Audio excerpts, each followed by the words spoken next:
Nós saudamos todos com a paz do Senhor Jesus. Nós estamos dando início a mais um programa, A História dos Avivamentos. E nós queremos convidar você que está participando conosco, seja pela TV Manaim, pelo nosso canal no YouTube, a interagir. Envie um comentário, envie uma colaboração, até mesmo uma dúvida. Nós teremos toda a alegria em nos comunicar com você e respondê-lo. Também queremos convidar você que está participando conosco a se inscrever no nosso canal no YouTube. Seja pela televisão, seja pelo YouTube, convidamos a entrar no nosso canal Igreja Cristã Maranata e se inscrever para receber todos os conteúdos relacionados a nós. E queremos dar início a este programa falando do tema dele. Estamos falando sempre da Rua Azusa e o tema deste programa é Da Azusa para o Mundo. Por quê? Porque através da Rua Azusa, o Espírito Santo iniciou um grande despertar que alcançou vários países, mais de 18 países foram alcançados após aquilo que o Espírito Santo começou, aquele derramar do Espírito que o Espírito Santo atuou ali na Azusa. Mas antes de entrarmos nesse tema, eu quero te convidar e fazer uma pergunta. Você sabe a história do Evangelho no Brasil? Como começou? Será que começou a partir de 1910? Será que começou quando? Hoje nós vamos esclarecer isso para você. Nós estamos aqui com o pastor Edson Ian, que sempre traz para nós as abordagens relativas à parte histórica e também à parte profética. Paz do Senhor, pastor Ian. Pai Senhor, pastor Jerônimo, Pai Senhor Vinícius, Pai Senhor a todos. Bom, e estamos aqui com o nosso irmão, que é professor universitário, é especialista em relações internacionais, nosso irmão Vinícius Cardoso. Amém. Pai do Senhor a todos, aos que nos assistem, obrigado aí pelo convite. Vamos aprender juntos aqui hoje. Muito bom. Nós estamos aqui com o Vinícius. O Vinícius, ele traz muito conhecimento nessa parte das relações internacionais e vai ser muito útil nesse programa conosco. Bom, pastor Ian, quando podemos dizer que começou o protestantismo aqui no Brasil? Qual abordagem podemos falar? Que movimento ou que momento marcou isso no nosso país? Amém.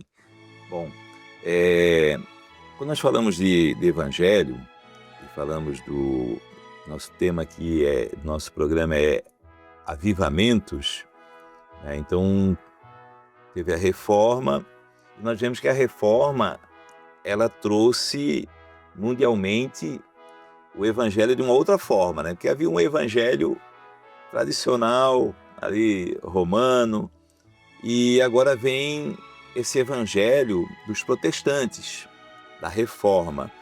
E como o nosso tema ele é avivamentos,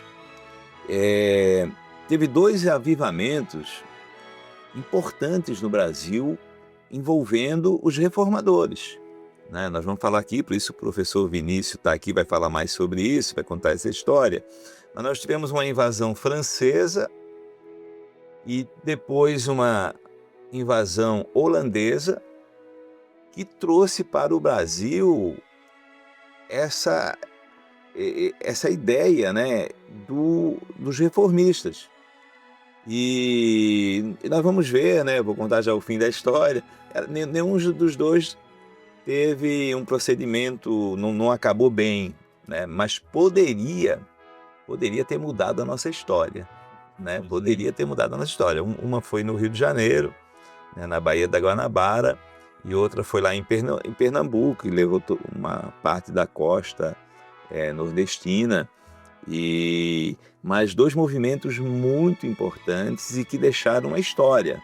Nós vamos ver aqui, o primeiro culto na América foi num desses movimentos, e o primeiro templo construído na América também foi no outro desses movimentos. Então, duas coisas muito importantes, né? Para os avivamentos e para o Brasil, né? Então, fazendo essa introdução, Bom, a sequência. interessante, porque como o pastor Ian já mencionou, Vinícius, nós tivemos um momento em que o Senhor começou a operar ali, no Rio de Janeiro, na Baía de Guanabara, você é até carioca, né? Exatamente. E um outro momento no Nordeste, ali em Pernambuco. Sobre esse mover no Rio de Janeiro, esse início, como é que foi? Há relatos do primeiro culto Exato. ali. É um dado muito interessante, porque quando nós falamos dessa história, nós estamos falando da nossa história, não é? São irmãos que iniciaram essa fé no país onde nós vivemos. E um dado curioso, né, que até vindo de lá, mas na cidade onde foi realizado o culto, a igreja que eu congregava, então, quando estava no Rio de Janeiro, no mês das autoridades, como lá funciona a Marinha, nós fazíamos em todo mês de novembro um culto, não é? Com autoridades reunindo no mesmo local onde o Senhor abriu as portas para o primeiro culto protestante. Então foi algo que nós não conhecíamos, mas os militares foi que nos contaram essa história quando estávamos lá no culto. Foi realmente algo que fomos ali para realizar um culto e recebemos uma porção do Senhor, né? Mas vamos lembrar aqui que nós estamos falando de um período, não é, em que a Europa ela estava procurando, os países, né, as nações da Europa estavam procurando locais para colonizar. E especialmente Portugal e Espanha eram as principais, né, coroas que colonizaram as Américas. Mas houve outras coroas que começaram a procurar territórios na América para que pudessem colonizar. Um desses foi a França, não é? Que trouxe um número de pessoas para que pudessem ocupar a região que hoje é a Baía de Guanabara. Interessante é que nessa caravana que veio da França, e eles eram conhecidos, não é? Os protestantes franceses, eles eram apelidados, não é? Como huguenotes. É uma nomenclatura até pejorativa, mas que colocavam nesse grupo, entendendo que ele era um grupo dissidente. Então, esse grupo vem em 1555, inicialmente uma primeira caravana, e começam a pedir missionários para a França Antártica, que era como era conhecida esse local de ocupação francesa. E então, o pastor mais experiente que veio, então em 1557, no dia 10 de março, foi celebrado o primeiro culto protestante no Brasil. E a história nos conta o texto que foi lido, que está no livro dos Salmos 27, no verso 4. E o texto lido no culto foi esse: uma coisa pedi ao Senhor e a buscarei, que possa morar na casa do Senhor todos os dias da minha vida. Então ali foi Pierre Richier, né?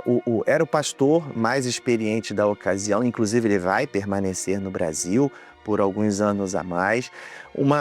Alguns dias depois, alguns meses depois, é inclusive celebrado uma ceia no Brasil, e inclusive quem era o chefe, né, dessa França Antártica, era Villegagnon, ele participa da ceia também, né?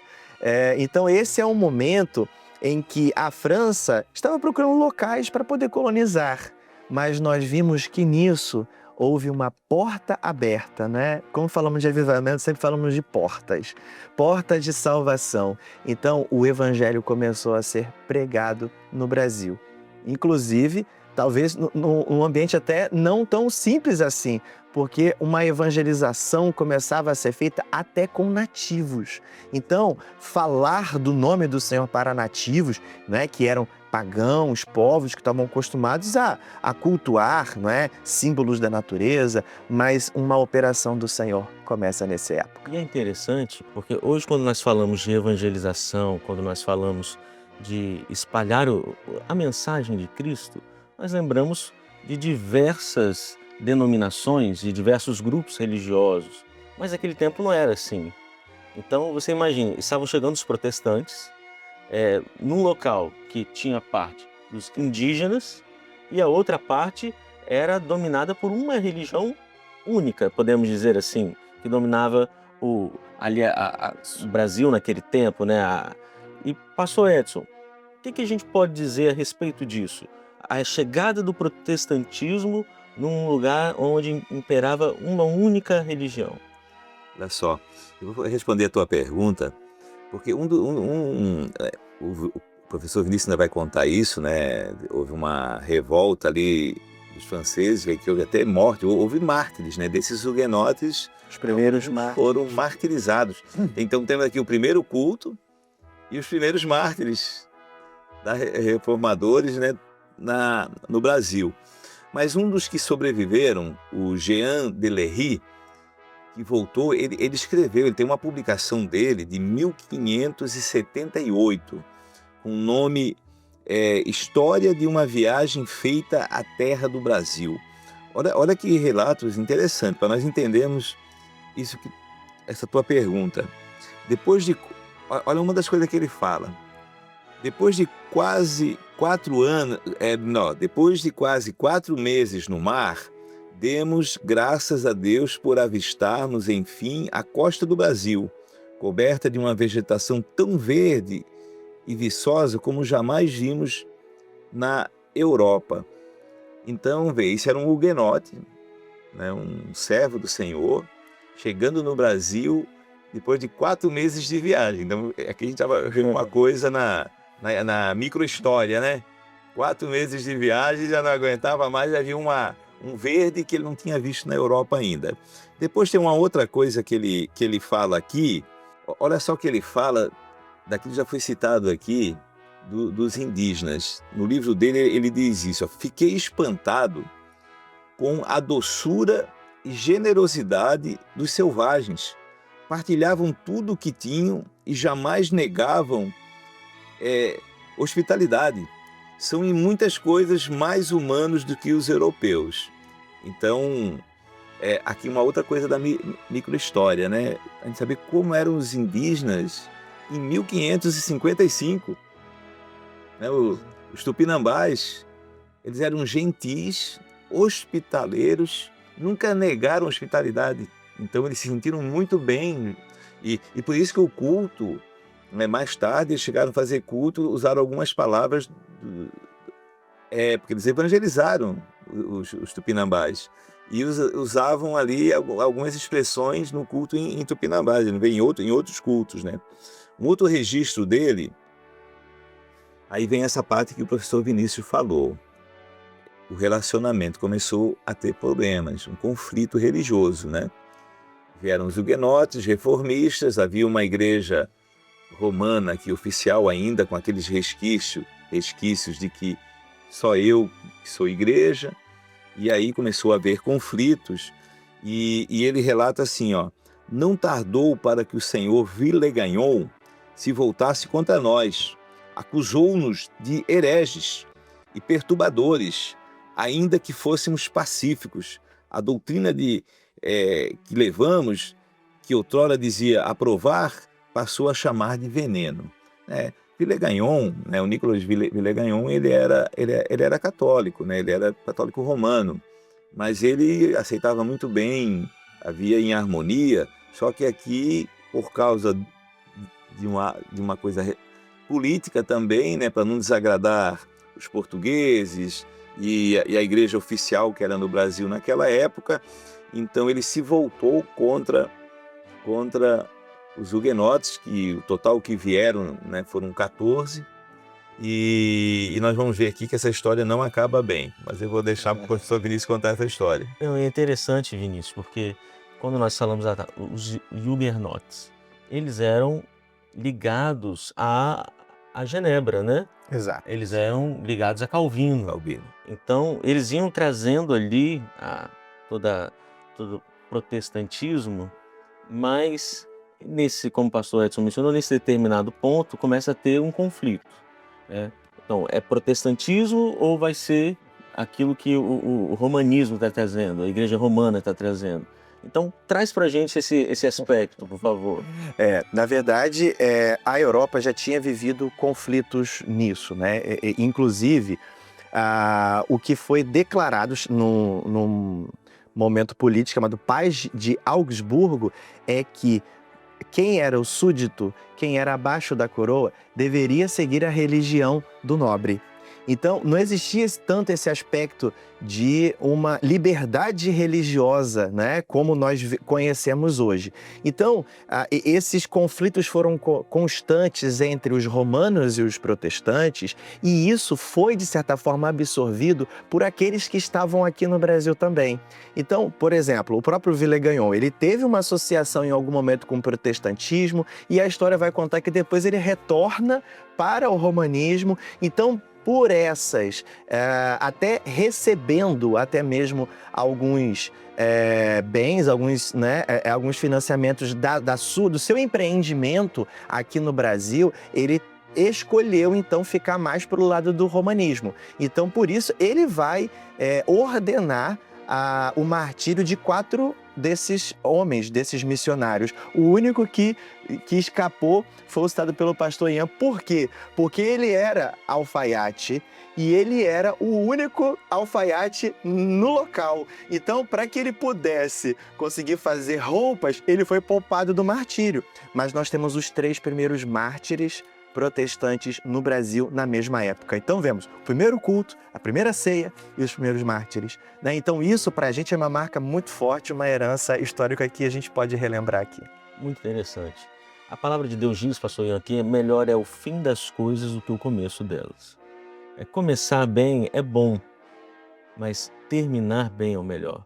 Porque isso diz respeito à igreja. A igreja vai terminar bem, a igreja vai terminar sendo arrebatada. Por isso que é melhor o fim do que o começo. Aqui, que nós estamos falando, foi o contrário. Começou bem, mas terminou mal. Então, é algo que é muito importante. Às vezes você vê alguém tendo ali o primeiro amor, vivendo uma experiência com o Senhor, e logo depois começa a se esfriar. Mas não, melhor é o fim. Melhor é terminar bem, é terminar com a salvação, sendo visitado pelo Espírito Santo, sendo guiado pela voz do Senhor. Pastor Ian, e ainda sobre esse episódio na França Antártida, o que nós podemos falar?